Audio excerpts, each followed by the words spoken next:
Presiding officer সম্পর্কে আপনারা জানেন, আপনাদের পত্রপত্রিকা সংবাদ মাধ্যম সেটাকে হাইলাইট করেছে।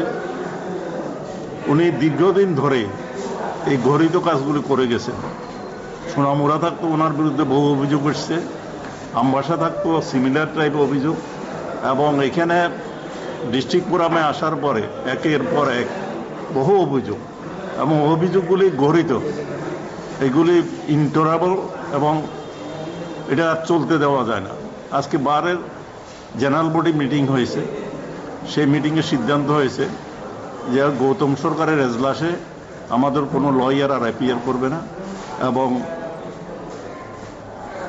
আমরা ডিপার্টমেন্টাল মিনিস্টারের কাছে যাব, গিয়ে আমরা দাবি জানাবো 3 দিনের মধ্যে যাতে তার অপসারণ করা হয়।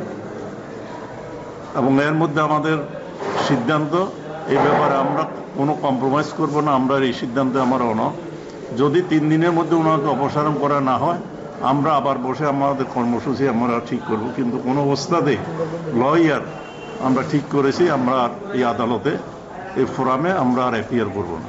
সেই জন্য আমরা চেষ্টা করব আজকে যাতে মিনিস্টারের সঙ্গে দেখা করা যায়, আমাদের যে রিজলিউশনটা এটা ওনার নজরে আনা এবং এটা কার্যকর করার, যাতে কোনো রকম বিলম্ব না করা হয়, এটুকু আমাদের সিদ্ধান্ত।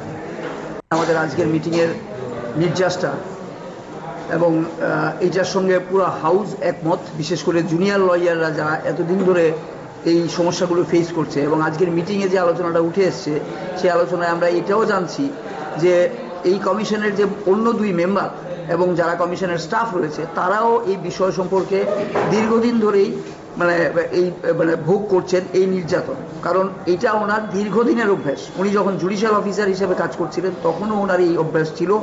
উনি অবস্থায়, ইনএব্রিটেড অবস্থায় উনি আদালতে উঠতেন, এজলাসে উঠতেন, আবার নেমে যেতেন।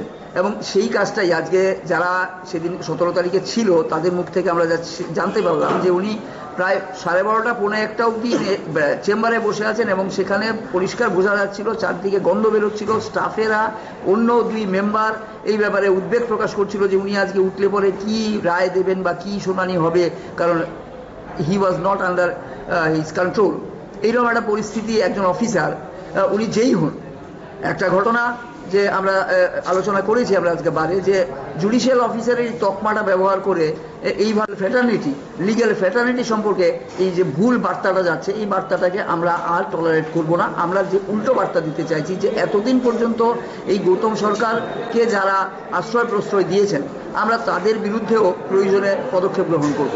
আমরা আইডেন্টিফাই করতে চাই যে কাদের মদতে উনি এইভাবে এতদিন পর্যন্ত চালিয়ে এসছেন। কারণ সোনামুড়া দিয়ে শুরু, আমবাসায় একটি ঘটনা ঘটেছে, একজন মহিলা জুডিশিয়াল অফিসারের সঙ্গে উনি একটি ঘটনা ঘটিয়েছেন। তারপরেও উনি বহাল তবিয়তে চাকরি করেছেন, এবং চাকরি শেষে উনি সমস্ত ফিনান্সিয়াল বেনিফিটস নিয়ে বেরিয়ে এসছেন, এবং তারপরে ওনাকে আবার স্টেট গভর্নমেন্টের যে কমিশন রয়েছে সেই কমিশনে ওনাকে প্রিসাইডিং অফিসার বা প্রেসিডেন্ট হিসেবে নিযুক্তি দেওয়া হয়েছে।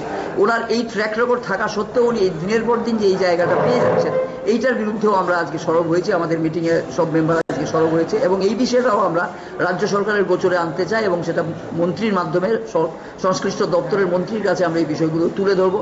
আমরা শুনেছি মন্ত্রী বাহাদুর আগেই একটা ঘটনা যেটা ঘটেছে সর্বশেষ এই স্টেট কমিশনে যে ঘটনা ঘটেছিল, সেই ঘটনা সম্পর্কে অলরেডি একটা এনকোয়ারি হয়েছে এবং এনকোয়ারি রিপোর্টও এসছে। আমরা মন্ত্রী বাহাদুরের কাছে এই বিষয়টাই বলতে চাইছি যে এখন বিষয়টা নাকের ওপর বা মাথার ওপর দিয়ে জল গড়াচ্ছে। There should be no further delay. এখন ইমিডিয়েট অ্যাকশন নিতে হবে, অ্যান্ড তার জন্যই আমরা 3 দিন সময় দিতে চাই রাজ্য সরকারকে। আমাদের রাজ্য সরকারের সঙ্গে কোনো বৈরিতার কোনো প্রশ্ন নেই। আমরা রাজ্য সরকারের সঙ্গে সমস্ত সহযোগিতা করতে রাজি আছি, কিন্তু প্রোভাইডেড সাবজেক্ট টু যতদিন না কোনো সুরাহা হচ্ছে, নতুন প্রেসিডেন্ট পাওয়া যাচ্ছে, প্রিসাইডিং অফিসার পাওয়া যাচ্ছে, ততদিন পর্যন্ত ওনাকে এজলাস বা কোনো রকম অর্ডার সই করতে দেওয়া যাবে না। অন্য 2 মেম্বাররা যদি তাদের এখতিয়ারের মধ্যে পড়ে, যদি কোনো এফেক্টিভ অর্ডার না করে যদি ফর্মাল কিছু অর্ডার করেন, সেটাও আমাদের কোনো আপত্তি নেই। কিন্তু গৌতম সরকার কোনো রকম অর্ডার করতে পারবেন না, এবং কোনো লিটিগেন্ট পার্সন বা লয়ারদের বিরুদ্ধেও উনি কোনো অর্ডার যাতে না করেন, এবং ওনাকে যাতে ওই চেয়ারে বসতে না দেওয়া হয়। Till then he should be kept out of his office. যতক্ষণ না পর্যন্ত নতুন কেউ আসছেন। এইটুকু আমাদের আলোচনা হয়েছে। আমরা এটা নিয়েই আজকে মন্ত্রী বাহাদুরের কাছে যাবো এবং আমাদের যে বক্তব্য আমরা সেটা তুলে ধরবো, এটুকু বলতে পারি।